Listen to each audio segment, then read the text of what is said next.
마태복음 6장 9절에서 13절 읽겠습니다.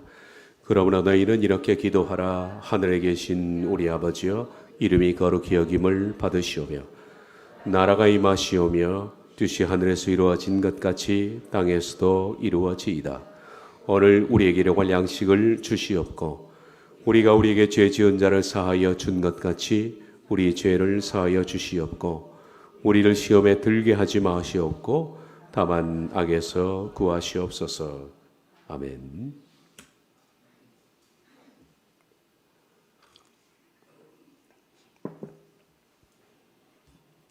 성경에서 가장 중요한 핵심 사상 중 하나가 하나님의 나라의 도래입니다.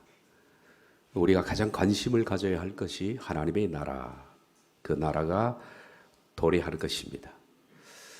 우리가 진정한 성도라면, 진정한 하나님의 사람이라면 하나님의 나라가 도래하는 것에 대한 열망이 있을 겁니다. 교인은 이 세상에 대한 갈망이 있지만은 성도는 저 세상에 대한 갈망이 있습니다. 교인들은 이 세상을 정착하려고 하지만은 성도는 이 세상을 나그네로 삽니다. 교인은 이 세상에 대한 그리움이 있지만 성도는 저 세상에 대한 그리움이 있습니다.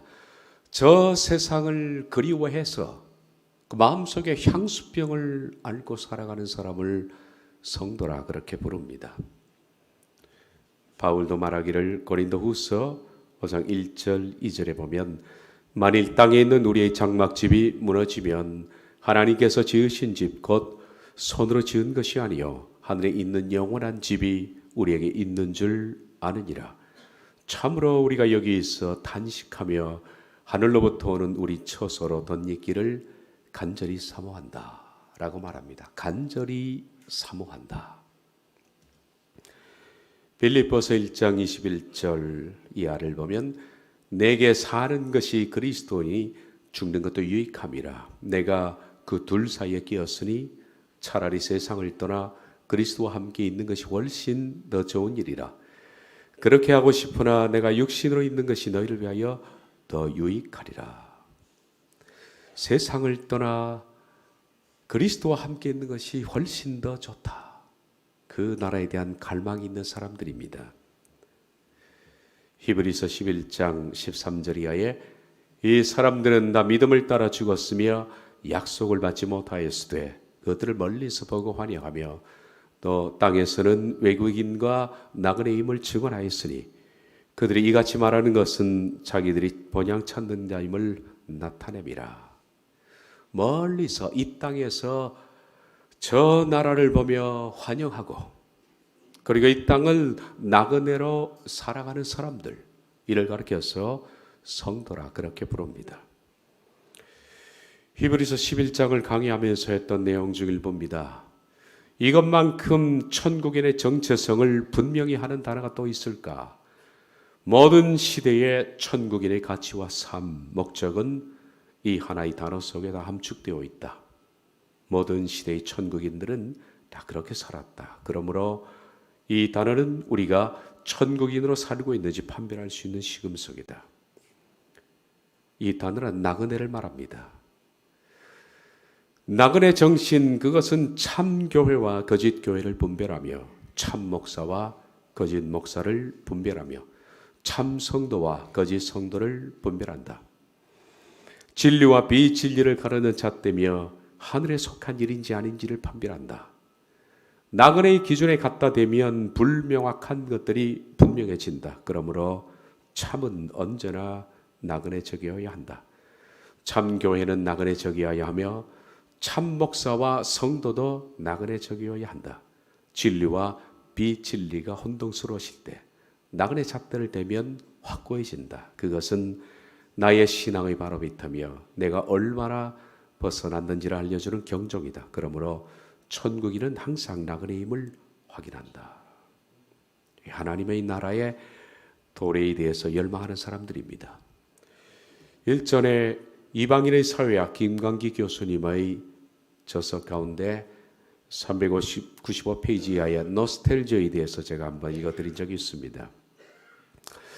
향수병으로 번역되는 노스텔지어는 고향으로 돌아감이란 뜻의 그리스어인 노스토스와 갈망하고 염원하다의 알고서의 합성어다. 그러므로 노스텔지어는 고향으로 갈 것을 염원하고 열망하는 것이다. 학수고대하듯 목을 길게 빼고 간절히 바라는 것이다. 그러다 못해 병이 나는 것이다. 몸살이 나는 것이다. 고향으로 가길 원하는 염원, 열망, 그것이 종국에는 고질병이 되어버린 것, 그것이 노스텔지어다. 고향을 향해 고개를 쳐들어 목을 길게 빼는 것, 그것에서 흘러나오는 미세한 신호에 귀를 쫑긋 세우는 것, 그 희미한 피사체의 시각을 고정시키는 것, 그것에 입성하기를 간절히 바라는 것, 그것을 그리워하는 것, 그것으로 돌아갈 날을 간절히 기다리는 것, 그것이 노스텔지어다, 즉 향수병이다. 그러나 향수병은 고통이다. 그것을 앓는다는 것은 격심한 고통을 수반한다. 아직도 쟁취하지 못한, 그리고 언제 쟁취할지 모르는 기약할 수 없는 고향으로의 귀환을 그리워한다는 것은 당장은 고향을 잃은 것과 같아. 고향을 잃은 것보다 더 큰 고통은 이 세상에 없다. 그래서 실향민은 그 고통을 극복하기 위해서 더욱더 고향으로의 귀환을 염원하고 갈망한다. 그래서 실향이는 한을 품은 임산부와 같다. 아이가 뱃속에 있을 때에는 그의 사람이 임부에게 커다란 고통을 준다. 그 아이가 뱃속에서 나오자마자 그는 한없이 기쁨이 된다. 그러므로 실향이는 고향으로의 귀환의 목을 맨 듯 향수병이라는 또 다른 차원의 고통을 알고 있는 것이다. 그래서 실향이는 노스텔지어 속에 산다.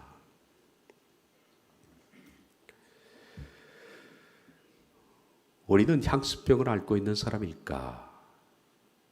우리가 정상적인 하나님의 사람이라면 노스텔지어, 그 나라에 대한 향수병을 앓고 사는 사람들입니다. 그러므로 하나님의 나라가 도래하시기를 원합니다 라는 기도야말로 진정한 하나님의 백성이 드리는 기도입니다. 당신의 왕국이 오소서. 성도는 이런 간절한 갈망을 가지고 있는 사람이며 이 갈망이 탄식이 되고 열망이 되어서 기도하는 사람들입니다. 우리 나라가 임하시오며라는 기도를 몇 주 동안에 볼 겁니다. 그리고 우리 속에 있는 열망을 확인하고 우리 속에 있는 그 향수병이 더 짙어질 수도 있고 그리고 그 간절함이 더 살아날 수도 있을 겁니다. 먼저 하나님의 나라의 도래는 아담의 타락을 전제합니다. 다시 말하면 이 세상이 타락되어 있었기 때문에 타락된 세상에서 하나님의 나라에 대한 그 도래를 열망하는 것입니다. 타락되지 않았다면 하나님의 나라의 도래에 대한 열망은 없겠죠. 아담의 타락으로 이 세상이 다 망가져 버렸습니다. 비참과 멸망의 상태로 세상이 전락해 있습니다. 그것이 세상입니다. 하나님께서 아담에게 선악을 알게 하는 나무의 실과를 먹지 말라 명령하셨습니다. 그런데 그가 그 명령에 불복종하기 시작하자 죄는 불복종을 통해서 빠르게 이 세상을 침투했습니다. 아담의 불복종으로 말미암아 죄가 세상에 들어와서 온 세상을 오염시켰다. 그렇게 성경이 증언합니다. 로마서 5장 12절에 보면 한 사람으로 말미암아 죄가 세상에 들어오고 죄로 말미암아 사망이 들어왔다 라고 증언합니다. 한 사람으로 말미암아 아담으로 인해서 죄가 세상에 들어왔습니다. 그리고 온 세상이 죄로 관영이 되었고 사망이 이르렀습니다. 우리가 알기 쉽게 이런 비유로 한번 설명을 해봅시다. 병원에 가면 응급실 말고 정말 모든 것과 차단된 병동이 있습니다. 그것을 무균실이라 그렇게 부릅니다. 이 무균실에는 정말 세균이 침투해서는 안 되는 그런 사람들만 거하는 곳입니다. 그야말로 이것은 무균입니다. 균이 없습니다. 그래서 모든 의사들, 모든 사람들은 들어갈 때마다 철저히 온몸을 소독하고 손을 소독한 뒤에 들어갑니다. 그런데 누군가가 부주의로 이 무균실에 치명적인 세균을 끌어들어왔습니다. 그러자 수많은 생명들이 죽어가기 시작합니다. 한 번 들어온 세균은 걷잡을 수 없을 정도로 온 병동을 감염시키기 시작했습니다. 시간이 흐르면서 세균은 더욱 퍼져갔습니다. 아주 작은 틈새로 작은 세균이 들어왔지만 이제는 그 병동의 모든 병원 시트, 그리고 의료기구, 식기, 신발, 가재도구 등 모든 용품들을 다 감염을 시켰습니다. 병원에서는 그것을 방역을 해보려고 했지만 이미 세균은 모든 것을 퍼져버렸습니다. 그래서 무균실을 회복시키는 것은 불가능하게 되었습니다. 그래서 하나의 비유입니다. 비약적인 비유지만은 사실 이 세상의 죄를 설명하기엔 적합한 비유라고 생각합니다. 아담이 하나님께 불순종하기 전 세상은 무균실이었습니다. 이 세상에 존재했던 아담과 하와는 죄가 어떤 것인지조차도 몰랐습니다. 그들은 미워하는 것이 뭔지도 몰랐고 경쟁하는 것이 뭔지도 몰랐습니다. 염려하는 것이 뭔지 몰랐고 다투고 갈등하는 것이 뭔지도 개념조차도 없었습니다. 그들은 사람에게 냉정한 것, 이기적인 것, 이런 것 전혀 느낌도 없었고 개념도 없었습니다. 그러나 아담의 범죄로 말미암아 이 세상에 균들이 들어오기 시작했습니다. 죄가 들어왔고 그리고 죽음이 들어왔습니다. 그러자 사람들은 미워하는 것이 뭔지 알기 시작합니다. 갈등하고 염려하고 걱정하며 그리고 자랑하고 교만하기 시작했습니다. 하나님을 떠나기 시작하고 하나님을 반역하기 시작합니다. 시간이 지날수록 죄는 점점 빠른 속도로 세상을 확산하기 시작했고 더 사악해지고 그리고 모든 세상에 다 오염이 되었습니다. 시간이 지날수록 사람들의 모든 생각 그리고 가치관, 삶의 방법들 이런 모든 것들에는 죄가 완전히 침투했고 사람들은 더 사악해졌습니다. 이제 온 세상은 죄로 관영이 되었습니다. 그런데 사람들은 그 죄를 가치의 기준으로 삼습니다. 남들과 경쟁해서 이기는 것이 이 세상의 가치 기준이 되었습니다. 근심하고 염려하는 것도 자연스러운 일입니다. 남을 짓밟고 남에게 무리함을 끼치고 그리고 미워하고 갈등하고 고통스러워하며 괴로워하는 모든 것들이 당연하게 됐습니다. 이제는 그런 것들을 전혀 이상하게 생각하는 사람은 없었습니다. 세상은 온통 오염이 됐습니다.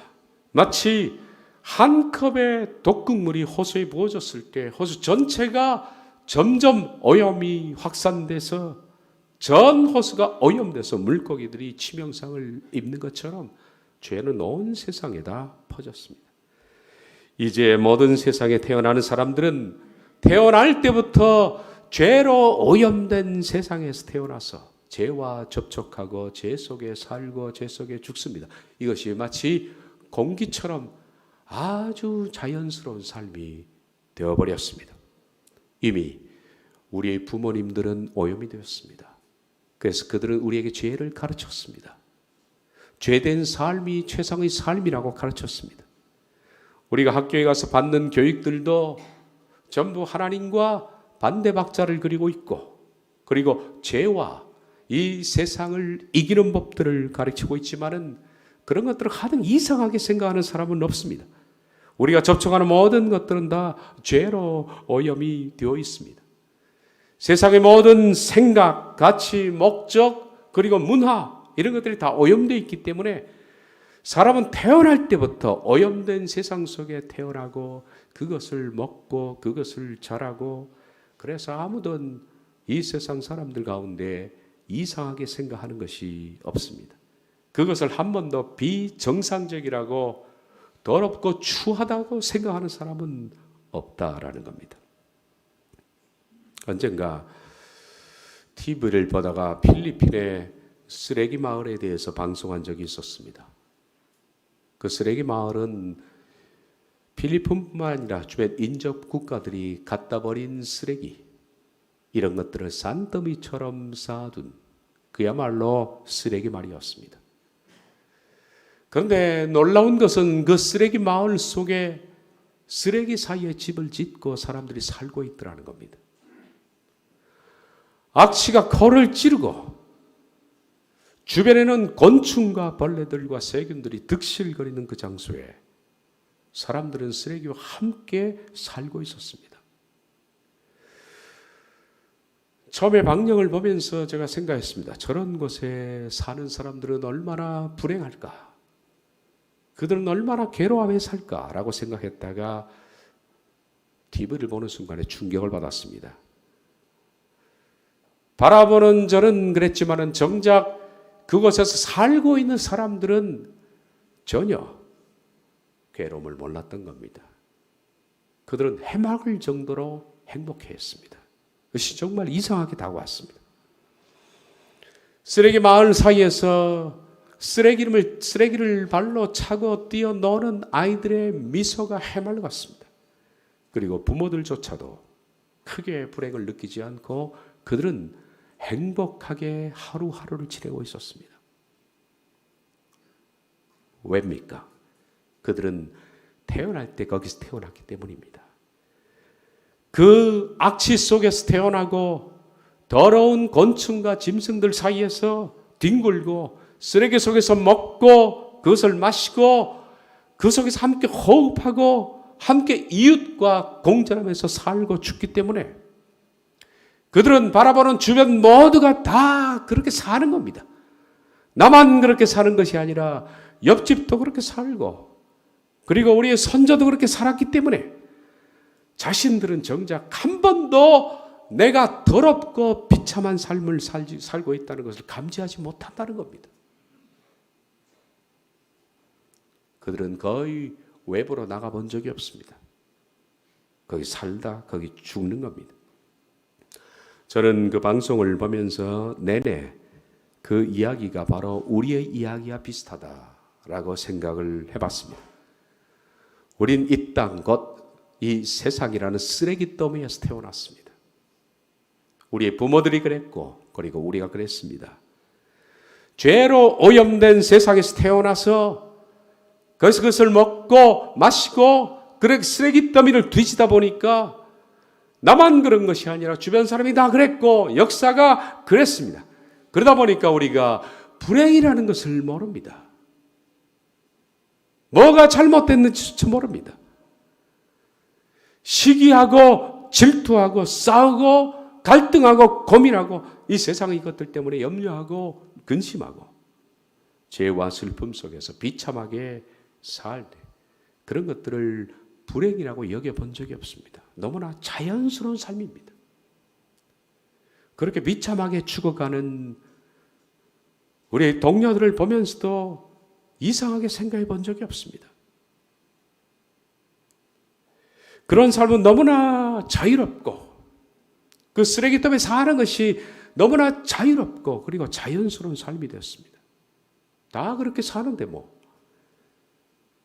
우리는 정말 의로운 삶이 뭔지 하나님 앞에서 행복한 삶이 무엇인지를 본 적도 없고 경험해 본 적이 없으니까 지금 이 삶이 지극히 정상적이라는 겁니다. 그것이 우리의 문제점입니다. 그래서 우리는 하나님의 나라의 도래에 대해서 간절해지지 않는 것 같습니다.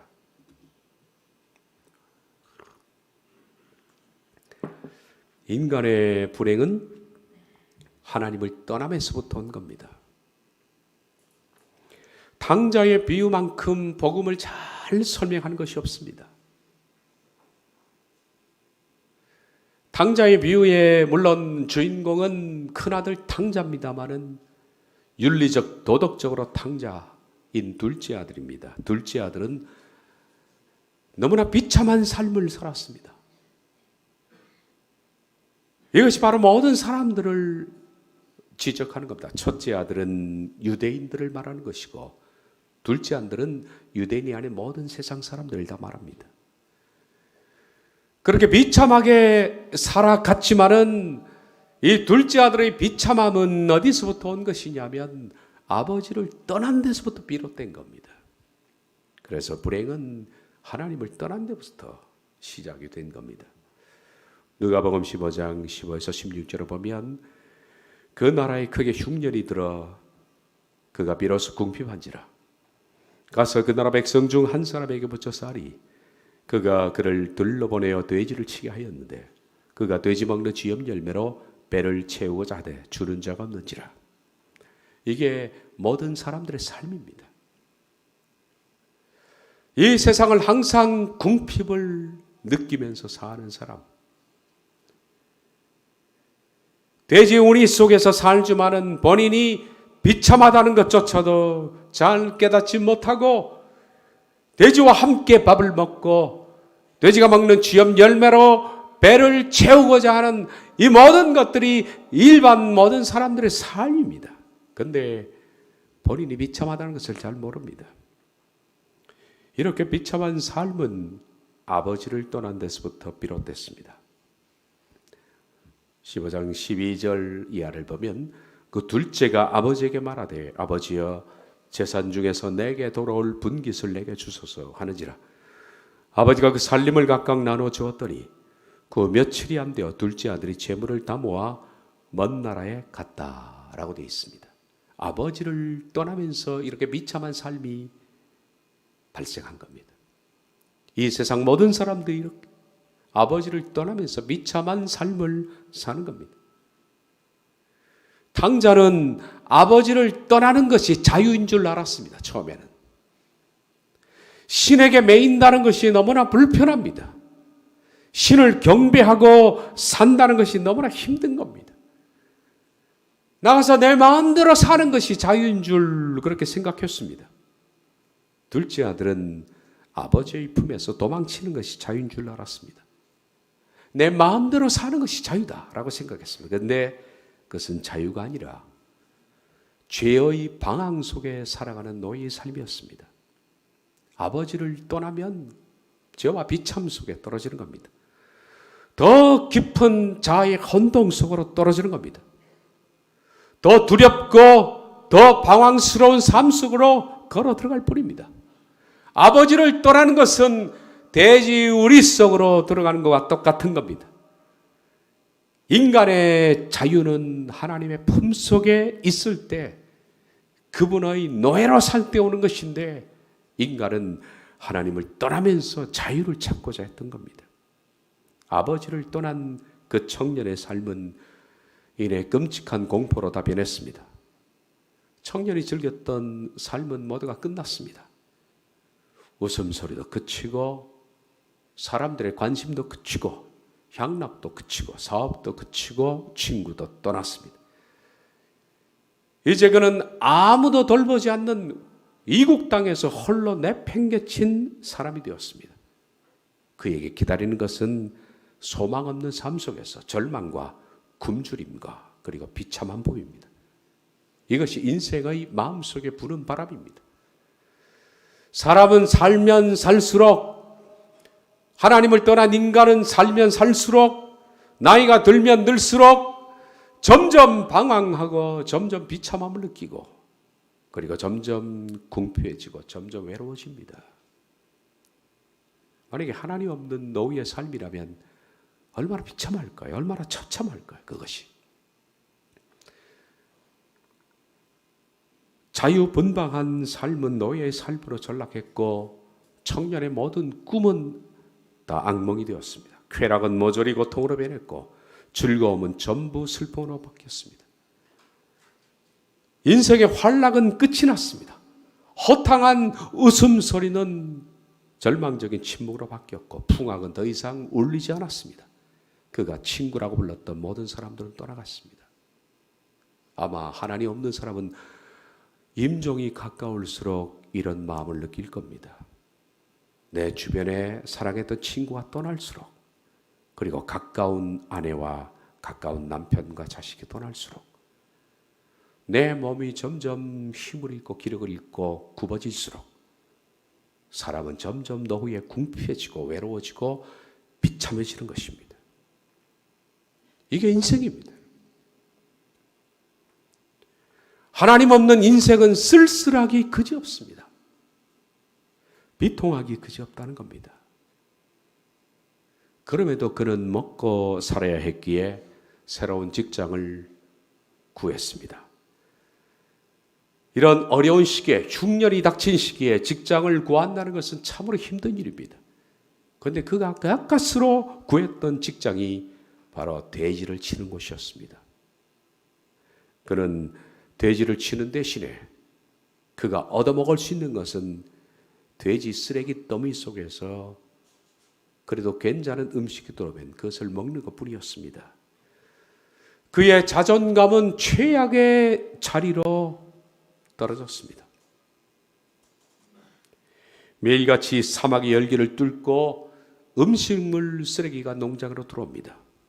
그러면 구역질이 날 정도로 악취를 풍기는 반액체 상태의 수투가 돼지 우리에 퍼부어집니다. 바가지로 부어진 음식 쓰레기는 돼지의 배설물과 섞이자 돼지들이 달려와서 개걸스럽게 먹어치우기 시작합니다. 그런데 돼지가 먹는 그것을 질투 어린 시선으로 바라보는 사람이 있었습니다. 탕자입니다. 너무 배고픈 탕자는 돼지의 음식물 쓰레기 사이에 멀쩡하게 보이는 쥐염 열매를 하나 발견했습니다. 그래서 그는 쏜살같이 달려들어서 돼지를 밀치고 그 손에 쥐염 열매를 쥐었습니다. 그리고 그것을 뜯어먹기 시작했습니다. 이게 우리의 얘기입니다.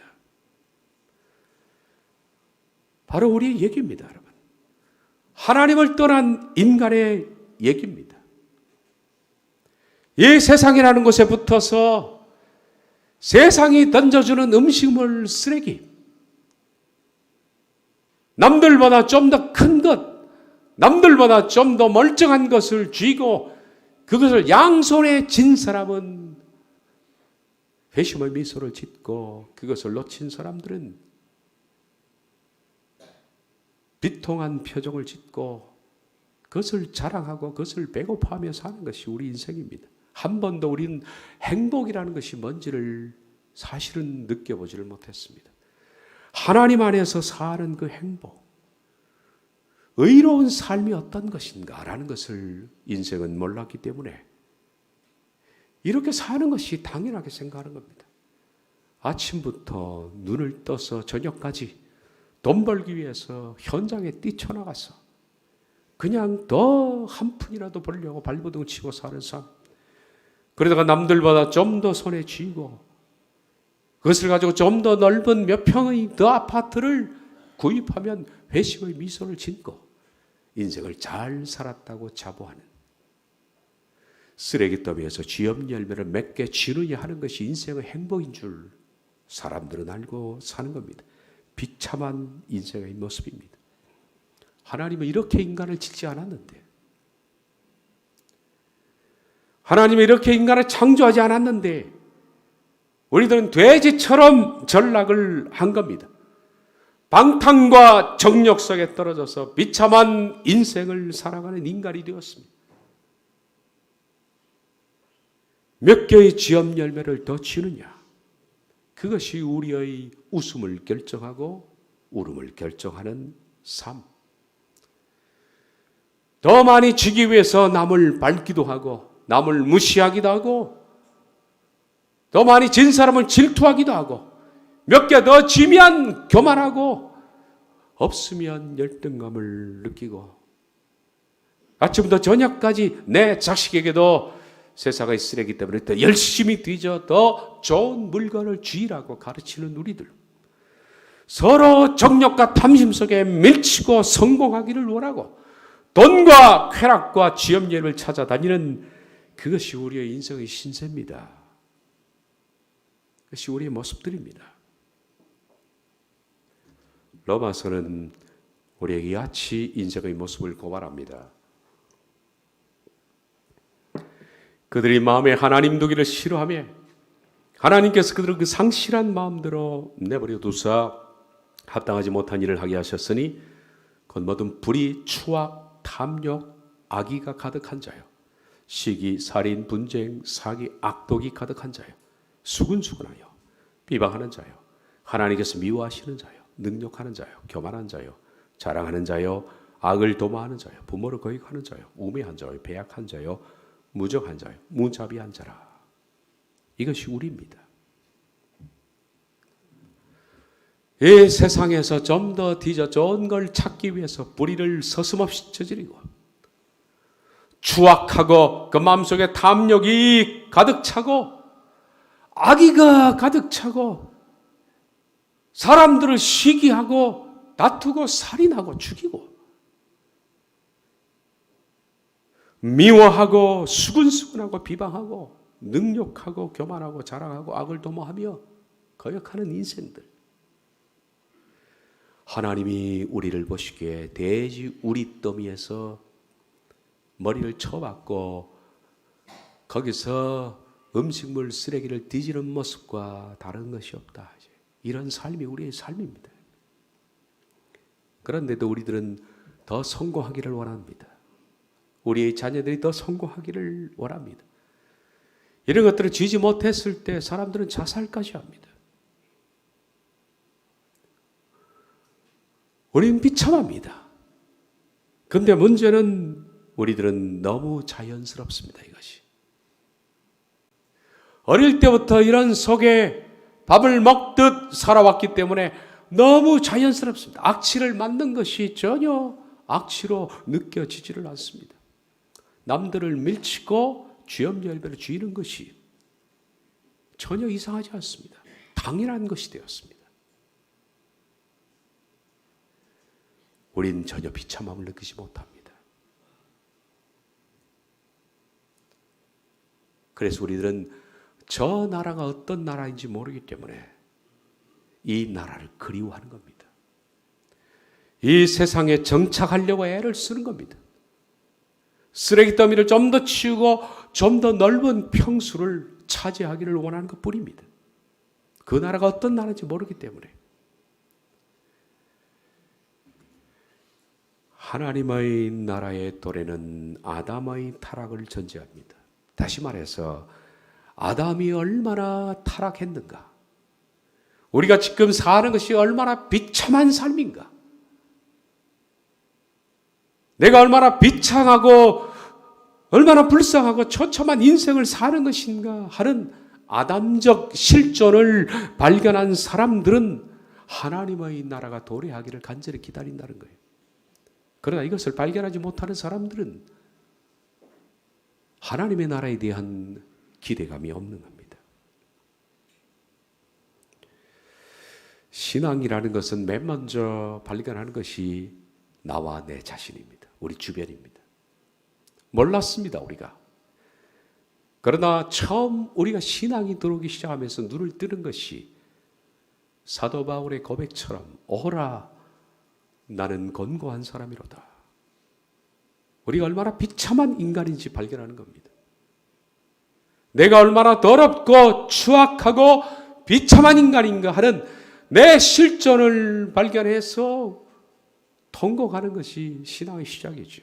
그리고 두 번째, 그와 더불어서 이 세상의 삶이 얼마나 비참했던가, 한 푼이라도 건지려고 했던 그 세상이 얼마나 비참했던가 하는 것을 동시에 발견하는 겁니다. 나와 이 세상이 얼마나 비참한 것이었는가 하는 것을 발견하는 그것이 바로 돼지우리였다라는 것을 발견하는 사람, 그리고 그 속에서 하나님의 나라에 대한 열망이 시작하는 그것이 바로 신학이라 부릅니다. 이런 바른 신앙을 소유한 사람들은 이 세상을 정착하려고 사는 것이 아니라 나그네로 사는 것입니다. 이 세상을 나그네로 사는 사람들을 가리켜서 우린 천국인이라 그렇게 부릅니다. 천국인들은 이 땅에서 저 나라를 바라보면서 그 나라를 소망하며 사는 사람들입니다. 그들은 항상 저 나라에 대한 목마름으로 삽니다. 실향민들은 고향 얘기만 하면 눈물이 주르륵 흐릅니다. 마찬가지로 천국인들은 저 나라를 이야기만 해도 마음속으로 설레고 그리고 아주 애틋한 그리움이 피어오릅니다. 이것이 하나님의 백성의 특징입니다. 그들은 이 땅에 사는 동안에 저 세상을 그리워하고 저 세상을 목말라 합니다. 그들은 이 땅에 어떤 것들로 채워지지 않는 굶주림 그리고 갈증, 목마름이 있다라는 겁니다. 그러므로 천국인의 특징은 그리움입니다. 여러분, 저는 그렇게 생각합니다. 신앙을 다른 말로 표현하면 뭘까? 신앙은 그리움이다. 낭만적인 단어지만은 그렇지는 않습니다. 실제입니다. 신앙은 그리움입니다. 그리워하는 겁니다. 저 세상을 그리워하고 도래할 하나님의 나라를 그리워하는 겁니다. 그것을 목말라 하는 것입니다. 목을 길게 빼고 그것을 기다리는 겁니다. 이 세상의 삶이 힘들고 괴로울수록 그리움의 깊이는 깊어갑니다. 그러나 교인들은 이 세상의 문제들이 탈이 날수록 이 세상에 더욱 집착합니다. 병이 생길수록 더욱 당황합니다. 이 세상이 그것을 잃으면 더 가슴이 답답합니다. 더 분통이 터지고 더 속상해합니다. 그들은 교인을 부립니다. 그러나 성도는 이 세상이 무너질수록 저 나라에 대한 간절함이 더 피어오른다는 겁니다. 천국인들은 이 세상의 일들에 별로 집중하지 않습니다. 이 세상이 힘들어도 불평하지 않습니다. 외로워도 하소연하지 않습니다. 나를 괴롭히는 친구들 때문에 속상해하지 않습니다. 이 세상의 쇼핑센터에도 그렇게 마음을 두지를 않습니다. 거기서 구매하고 싶은 물건도 별로 없습니다. 갈 길이 바쁘기 때문입니다. 가는 동안에 질병이 생겨도 아파하지 않습니다. 히브리서 11장 말씀처럼 이 세상이 감당치 못하는 사람들입니다. 세상의 일과 저 나라의 백성들은 아무런 관련이 별로 없는 겁니다. 그들은 어떻게 할 수 없는 이 세상의 존재들입니다. 그래서 천국인은 이 세상에 존재하는 저 세상의 사람들입니다. 그들의 가슴을 해부해 보면, 그들의 마음을 열어보면 천국인은 언제나 그리움이 있다. 그들은 돌아가고 싶은 마음들입니다. 천국인은 항상 준비되어 있는 사람들입니다. 위에서 아버지께서 부르신다면 언제나 이 세상에 묻은 흙먼지를 툴툴 털고 집으로 돌아갈 준비를 한 사람들입니다. 우리가 어렸을 때 땅 따먹기를 합니다. 땅에서. 동네의 땅을 다 따먹어도 땅거미가 지면 밥 먹으라 라고 부르는 소리에 모든 것을 다 팽개치고 엉덩이에 묻은 흙을 털고 집으로 돌아가는 아이처럼 이 세상에 몇 평을 지고 어디에 살고 뭘 거머쥐고 있느냐, 그런 것들은 하등 중요한 문제가 아니고 아버지께서 부르시면 언제든지 다 팽개치고 흙을 털고 돌아갈 준비가 되어 있는 사람, 그들은 항상 떠날 준비가 되어 있는 나그네, 그런 사람을 일시체류자라고 부릅니다. 잠깐 체류하는 사람, 오래 정착하지 않는 사람처럼. 유대인들이 독립하기 전에 그들의 모토가 뭡니까? 시오니스트의 모토, 내년에는 예루살렘으로, 내년에는 예루살렘으로. 나라 잃은 그들이 수천 년 동안에 내년에는 예루살렘으로 돌아간다는 그 마음 때문에 유대인들은 절대로 부동산을 구입하지 않았습니다. 유대인들은 사서 크게 그것을 움직여야 할 물건들은 사지 않았습니다. 그들은 항상 예루살렘의 나라가 독립하면 보따리를 싸고 갈 수 있는, 언제든지 준비되어 있는, 그래서 그들은 양탄자 장사도 하지 않았고 그들은 그냥 바로 버리고 떠날 수 있는, 그래서 그들은 보석 같은 것을 많이 다뤘다고 그러지요. 그냥 싸고 가면 되니까.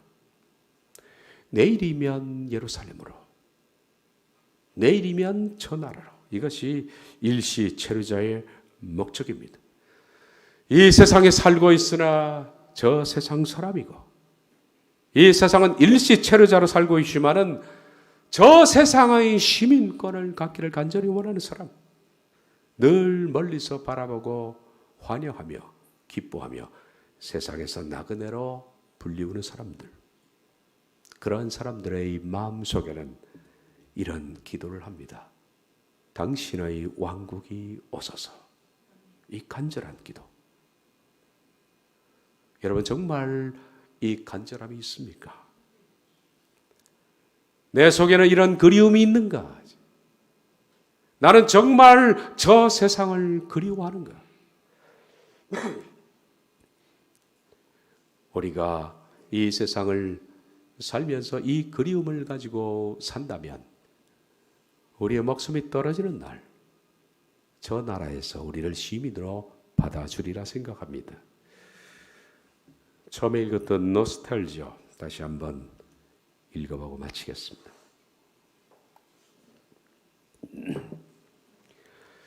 향수병으로 번역되는 노스탈지아는 고향으로 돌아감이란 뜻의 그리스어인 노스토스와 갈망하고 염원하다의 알고서의 합성어다. 따라서 노스텔지어는 고향으로 돌아갈 것을 염원하고 열망하는 것이다. 학수고대하듯 목을 길게 빼고 간절히 바라는 것이다. 그러다 못해 병이 나는 것이다. 몸살이 나는 것이다.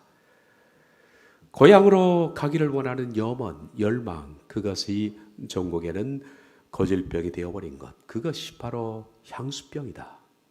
고향을 향해 고개를 쳐들어 목을 길게 빼는 것, 그곳에서 흘러나오는 미세한 신호에 귀를 쫑긋 세우는 것, 그 희미한 피사체의 시각을 고정시키는 것, 그것에 입성하기를 간절히 바라는 것, 그것을 그리워하는 것, 그것으로 돌아갈 날을 간절히 기다리는 것, 그것이 바로 향수병이다. 그러나 노스텔지아는 고통이다. 그것을 앓는다는 것은 격심한 고통을 수반한다. 아직도 쟁취하지 못한, 그리고 언제 쟁취할지 모르는, 기약할 수 없는 고향으로의 귀환을 그리워한다는 것은 당장은 고향을 잃은 것과 같다. 고향을 잃은 것보다 더 큰 고통은 이 세상에 없다. 그래서 실향이는 그 고통을 극복하기 위해서 더욱더 고향으로의 귀환을 염원하고 갈망한다. 그래서 실향이는 한을 품은 임산부와 같아. 아이가 뱃속에 있을 때에는 그의 자람이 인부에게 커다란 고통을 준다. 그러나 아이가 뱃속에서 나오자마자 그는 한없는 기쁨이 된다. 그러므로 실향이는 고향으로의 귀환에 목을 맨 듯 향수병이라는 또 다른 차원의 고통을 앓고 있는 것이다. 그래서 실향이는 향수병 속에 산다. 김강기 교수가 쓴 이 책이 제목이 이방인의 사회학입니다.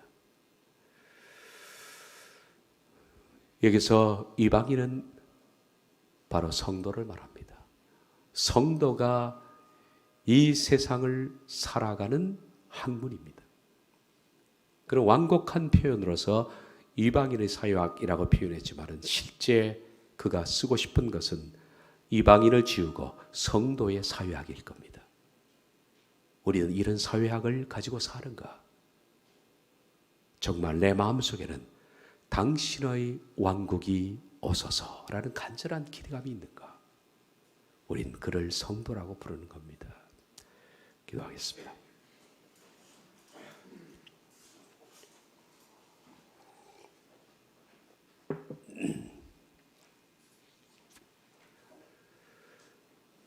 멀리서 바라보고 환영하며 땅에서는 외국인과 나그네로 증언하며 사는 그것이 바로 성도의 사회학입니다. 우리는 세상을 그리워서 사는 사람인가?